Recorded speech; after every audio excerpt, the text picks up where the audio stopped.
दोस्तों अभी मैं बात कर रही हूँ जेपीएससी के फिफ्थ पेपर इंडियन इकोनॉमी के बारे में। तो अभी मैं पहले एक वीडियो अपलोड कर चुकी हूँ, अभी करने जा रही हूँ इनफैक्ट। तो सबसे पहले बात करते हैं, अब देखते हैं कि जितने भी हमारी एग्रीकल्चर सेक्टर की चुनौतियों को देखेंगे, चैलेंजेस को देखेंगे, सारी चीज़ों को देखेंगे। जो हमारी इंफ्रास्ट्रक्चर है, इनपुट है, जो हमारी जो जो फैसिलिटीज़ प्रोवाइड कराने चाहिए, क्या वैसी चीज़ें हैं। उसके बाद ई नैम का ज़रूर आप मेंशन करेंगे जब भी आपको मार्केटिंग की बात होगी, प्राइसिंग की बात होगी। ठीक है, अगर देखते हैं कि जहाँ पे प्राइसिंग दिया होगा एग्रीकल्चर सेक्टर में कि क्या क्या सरकार द्वारा मेजर्स लिए जा रहे हैं उन चैलेंजेस को मिटिगेट करने के लिए एग्रीकल्चर सेक्टर, उसमें ई नैम जरूर देंगे, एपीएमसी एक्ट जरूर देंगे, एमएसपी जरूर देंगे। ठीक है, क्योंकि ये इनिशिएटिव है जो काफ़ी कारगर होती है। ठीक है, उसके बाद आप बफर स्टॉक का भी जरूर मेंशन करेंगे। बफर स्टॉक कौन रखता है, कैसे वो काम करता है, स्टेट में, सेंटर में पूल बनाए जाते हैं, उसके बाद डिस्ट्रिक्ट लेवल पे कैसे काम करता है। उसके बाद सबसे ज़्यादा जो ज़रूरी है एग्रीकल्चर सेक्टर में, ये इनके बाद वो जो मुझे लगता है वो है सबसे पहले डब्ल्यूटीओ और एग्रीकल्चर से रिलेटेड से जितने भी इश्यूज़ हैं डब्ल्यूटीओ से, वो सबसे ज़्यादा इम्पोर्टेंट। सबसे आपको पता होगा कि हमारे पूरे वर्ल्ड में सबसे ज़्यादा अगर डेवलपिंग कंट्रीज़ और डेवलप्ड कंट्रीज़ के बीच दो मुद्दों पे सबसे ज़्यादा कॉन्फ्लिक्ट होता है। एक सबसे पहले होता है क्लाइमेट चेंज के इशू पे, उनके मिटिगेशन के इशू पे। ठीक है, कार्बन एमिशन मेन तो होता है, कार्बन एमिशन को कह सकते हैं। और दूसरा होता है एग्रीकल्चर सब्सिडी के मुद्दे पे। ठीक है, तो चूँकि सब्सिडी देने का तरीका डेवलपिंग कंट्रीज़ में अलग है और डेवलप्ड कंट्रीज़ में अलग है। अगर हम इंडिया की बात करते हैं तो हमारी गवर्नमेंट कैसे सब्सिडी देती है, और यूएस में अगर देखते हैं तो उनका सब्सिडी देने का तरीका बिल्कुल अलग है। तो उन डेवलप्ड कंट्रीज़ को डेवलपिंग कंट्रीज़ पे काफ़ी आपत्ति है। ठीक है, तो उन मुद्दों को देख के जितने भी राउंड्स हुए हैं, उरुग्वे राउंड हो, दोहा राउंड हो या फिर सिंगापुर राउंड हो, जो भी कॉन्फ्लिक्ट है और उन कॉन्फ्लिक्ट को रिजॉल्व करने के लिए डब्ल्यूटीओ ने क्या प्रोविजंस किए हैं और इंडिया की क्या मांग है। जितने भी राउंड्स होते हैं, कॉन्फ्रेंस होते हैं डब्ल्यूटीओ के, इंडिया की क्या मांग है। और दोनों साउथ नॉर्थ, जिसको हम डेवलप्ड को साउथ नॉर्थ कहते हैं और डेवलपिंग कंट्रीज़ को साउथ कहते हैं, इनके बीच के मेन मुद्दे क्या हैं। ठीक है, ये ज़रूर हम देखेंगे एक बार, और इनको आप नोट्स ज़रूर तैयार कर लेंगे। सबसे ज़्यादा इम्पॉर्टेंट जो मुझे लगता है ये दो तीन चीज़ें हैं। उसके बाद बात करते हैं, प्राइसिंग की बात करती है तो प्राइसिंग के लिए, और सबसे ज़्यादा मैं फिर से फोकस कर रही हूँ, प्रीवियस वीडियो में मैंने बताया कि जितने भी कमीशन है, चाहे farmer commission, national farmer commission हो या फिर एग्रीकल्चर से रिलेटेड और भी जितने कमीशन इंडिया में बने हों, और उनकी जो इम्पोर्टेंट रिकमेंडेशन है, चाहे वो इम्प्लीमेंटेड हो या ना हो, लेकिन उनकी जो रिकमेंडेशन है वो 3 4 5 ऐसे रिकमेंडेशन होते हैं जो बहुत इंपॉर्टेंट होते हैं। तो उनको आप ज़रूर से अच्छे से याद कर लेंगे हमेशा के लिए, कहीं भी आपको वो देने पड़ सकते हैं। उसके बाद आप देखते हैं कि ग्रीन रिवॉल्यूशन हो गया, एवर ग्रीन रिवॉल्यूशन हो गया और रेनबो रिवॉल्यूशन हो गया। तो ग्रीन रिवॉल्यूशन से जो क्वेश्चन हो सकता है, पूछा जा सकता है, ऐसा नहीं है कि नहीं पूछा जाता, लेकिन मेन उस पर जो क्वेश्चन पूछने का तरीका जो है वो ऑलमोस्ट फिक्स रहता है। उसमें पूछा जाता है कि पहले तो ग्रीन रिवॉल्यूशन क्या है। ठीक है, इसे ग्रीन रिवॉल्यूशन का नाम क्यों दिया जाता है। और दूसरा पूछा जाता है कि इससे सोशल जो हमारे क्या बोलते हैं, सामाजिक तौर पे इसमें कैसे इसने अनइक्वलिटी को पैदा किया। ठीक है, असमानताओं को कैसे जन्म दिया। तो ये आपको दिखाना पड़ेगा। ये बहुत ही लंबा क्वेश्चन हो सकता है, अगर आप अच्छे से तैयार करें मार्क्स बहुत ज़्यादा मिलने की पॉसिबिलिटी है कि एवरेज मार्किंग ठीक ठाक इसमें मिल जाती है।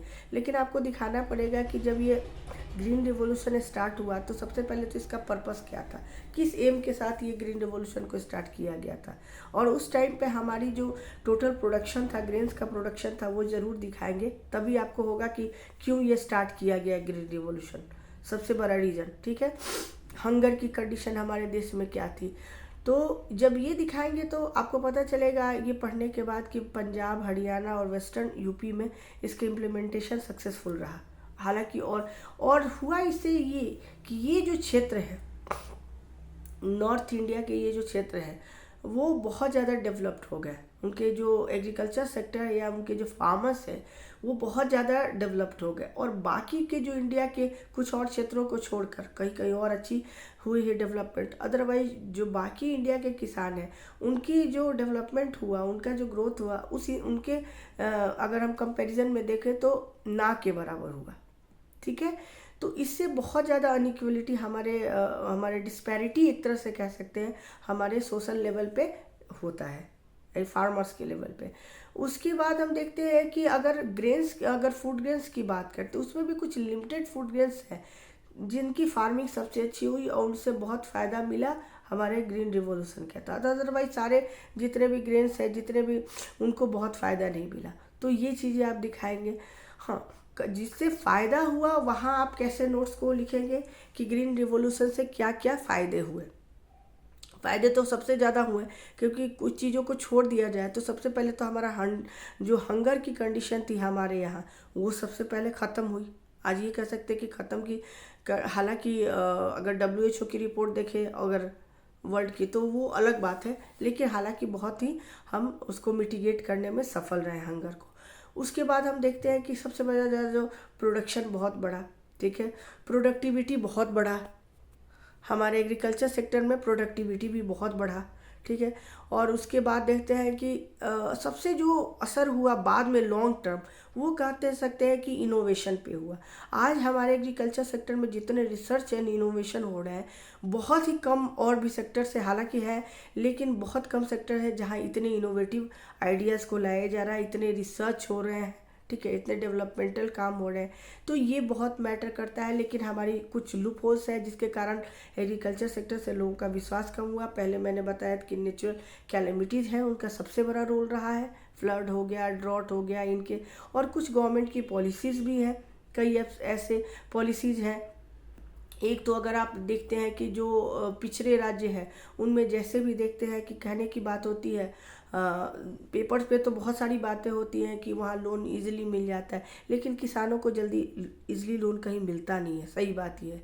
और लोन भी मिलता है तो उनका जो इंटरेस्ट रेट होता है वो बहुत ज़्यादा होता है। इसलिए बीच में जो ज़मींदार या जो होते हैं मीडिएटर्स होते हैं उनके द्वारा लोन लेना उनको बहुत महंगा पड़ जाता है। इसीलिए जितने हम देखते हैं बहुत सारे जो सुसाइडल केसेज आते हैं फार्मर्स के द्वारा वो भी एक रीज़न बन जाता है, या फिर नेचुरल कैलेमिटीज़ भी एक रीज़न बन जाता है उनके सुसाइड करने की। तो इन चीज़ों को आप दिखाएंगे, लेकिन बहुत सारी इनोवेटिव जितनी चीज़ें हैं जैसे और सबसे पहले मैं आपसे ये रिक्वेस्ट करना चाहूँगी कि UPPCS का मैंने जो वीडियोस बनाए हैं उसके लिए आप ज़रूर देख लें, कोई भी एग्ज़ाम हो। सबसे पहले जब भी आप एग्रीकल्चर की बात करते हैं तो जितने सेंट्रल गवर्नमेंट के स्कीम्स हैं, ठीक है, फ्लैगशिप स्कीम्स हैं या नॉर्मल स्कीम्स जितने हैं, प्रोग्राम्स हैं, उनको आप एक जगह तैयार कर लें। और जब भी आपसे पूछा जाएगा कैसे इन चुनौतियों को हल किया जाएगा, क्या आपके पास सुझाव या सरकार के कदम क्या क्या हैं हो रहे हैं इस दिशा में, ठीक है, तो आप इन सुझावों को, जितने प्रोग्राम्स लॉन्च किए गए हैं, PM किसान योजना है, जितने भी हैं, ठीक है, आप उनको ज़रूर देंगे। तो इसलिए हमेशा पहले स्कीम्स को याद कर लेंगे।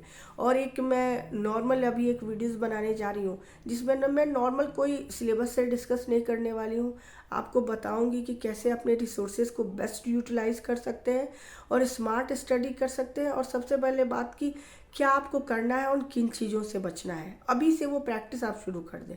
तो आप मेरे वीडियोस को, फिर से वही रिक्वेस्ट है कि जितनी ज़्यादा संख्या में आप मेरे वीडियोस को लाइक करेंगे, सब्सक्राइब करेंगे मेरे चैनल को, उतनी ज़्यादा मैं मोटिवेट होंगी बहुत जल्दी वीडियो डालने की, और आपको बहुत सारी फैसिलिटीज़ घर से ही मिलने वाली है। तब तक के लिए आप थैंक यू।